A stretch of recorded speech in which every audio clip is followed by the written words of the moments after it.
Hey everyone, welcome to my mobility YouTube channel. Today I am going to show you how to pair the Find My Apple feature from your new Max G2 to your phone. Currently it's not perfect. We should be able to add it from the Segway app, but it doesn't work yet as it's still in beta function.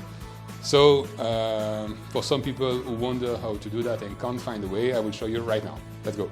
So first of all, of course, you need to connect to pair the Bluetooth of your Max G2 to your phone. So that's really easy, I'm going to explain.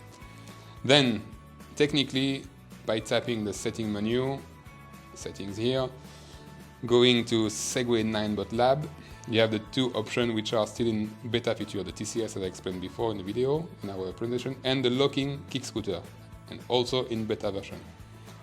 Later on, you will be able to, just by clicking this thing, to automatically probably pair it. For now, I notice it doesn't work.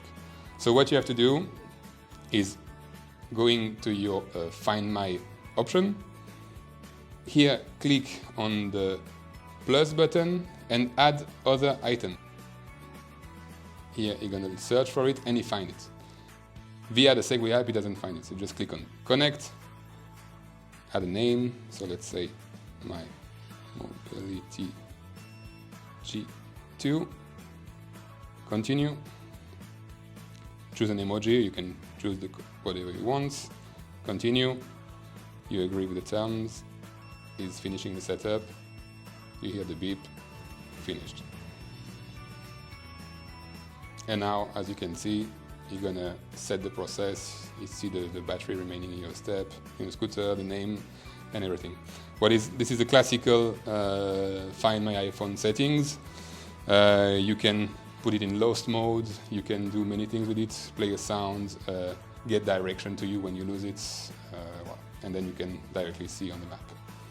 That was it for the pairing function of your Max G2 of the Find My app of Apple. Just don't forget to subscribe. We will make some extra video of little tips and probably later on in a few months about what we really think about the Max, what we would like to see improved or whatever. So don't forget to subscribe once again and just follow us and wait for a new video. Thank you for watching. See you. Ciao, ciao.